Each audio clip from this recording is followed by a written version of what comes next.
Hiya, my name's Charli Vince. I am a full-time freelance illustrator, which means I'm self-employed and I do illustration work for myself, so I'm my own boss with this job and I love it. And I've been full-time at this for nearly 3 years now. Previously I had a part-time job to keep rent paid and the car paid and the dog's incredibly expensive food paid, but now everything I earn comes from illustration work. So I'm originally from a teeny weeny little village in Suffolk, and I moved here to Norwich, which is where I've been for the last almost 10 years. After my A-levels, I went on to do a foundation diploma at Colchester Institute in Essex, which is where you have a year to explore different fields in the creative arts. So I did things like fashion and photography, graphic design, 3D, fine art, you try it all. I ended up specialising in graphic design, which then led me into discovering illustration as an option, thanks to one of my amazing tutors who explained it to me. And then I went on to apply for an illustration degree course here in Norwich at Norwich University of the Arts.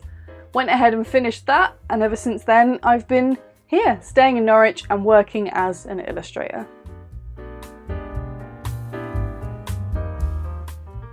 So Norwich is quite close to where I was originally. It's only about an hour-and-a-half drive away, and I chose to stay quite close because it kept me in my comfort zone just a little bit more, and I found that buffer of comfort zone helped me relax into my course and into moving into a city, because remember, I'm from a tiny village. A city with actual shops was wild to me.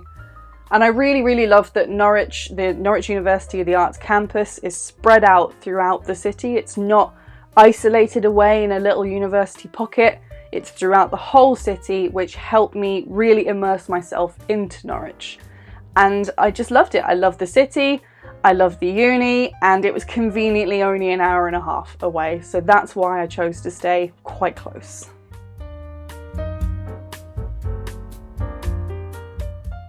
So when I was doing my foundation at Colchester, I had an amazing tutor who pulled me aside one day and explained to me why I shouldn't consider going into fine art, which was what I was projected to go into. And she introduced me to illustration as an option, and I didn't even realise that illustration was an option for a course. And it sounded perfect. It was the perfect balance of creativity and drawing, which I loved, but also the commercial elements and seeing your work printed on things and in a specific format. I loved that. I wanted to see my work in books, I wanted to see it on walls, and illustration provided that option for me. And when I explored it further at university and when I researched it, it was the perfect combination of all these things for me. So that's why I chose illustration. So the job of a freelance illustrator is different for all sorts of illustrators. Some of us can go full-time like I have. Other people will need to supplement their income with part-time jobs, which is what I did for a long time.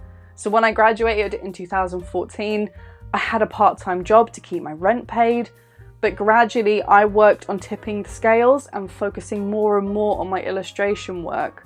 Eventually, from one of my part-time jobs, I got made redundant, which left me just with my freelance work. Filled me with panic, was terrified, but my mum, thankfully, said to me, give it 3 months and see if you can pay your rent with illustration. If not, then get another job. And I haven't had another job since. So I've been working full-time freelance, like I said, for nearly 3 years. I work mostly in publishing, so book covers, kids' books, graphic novels, which are my favourite thing at the moment. Currently working on a personal project, graphic novel. I love developing characters. I love working with colour, like bright, rich colours, lots of texture as well.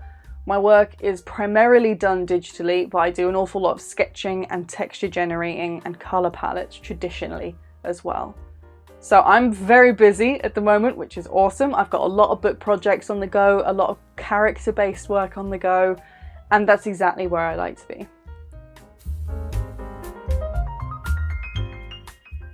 Oh, there's quite a few things. I would probably say one of them would be don't try and box yourself into a specialism too early. My foundation course was me exploring different areas, and then from there I started to narrow down. Don't worry about the position you're in right now. You shouldn't be specialised. You shouldn't be worrying about your style or whether your work is consistent yet. The stage you're in now and the stage you're going to be in for maybe the next 2-3 years will be exploratory, will be working out what you like, and the more you let that happen organically, the more unique and glorious your work will be. Do make sure you practice the basics. So things like anatomy and colour and lighting and texture. These sorts of things that you should be doing from reference, from real life, because you need to learn the rules first before you can start twisting them and breaking them and stylizing your work. So work on the basics before you start trying to hone your style. And one last bit of advice, when you get to university or whatever further higher education you want to look at, start working on your online presence. If you want to be freelance, if you want to do the sort of job I do, or even if you just want to get the attention of a studio or somewhere you want to work in-house, you need to have a strong online presence. So look at how your favorite illustrators and artists have built their websites, run their social media, look at their domain names and their email addresses, and start thinking about the ways you can start creating an online presence for yourself and your amazing work. Thanks, folks. I look forward to chatting to you all again soon.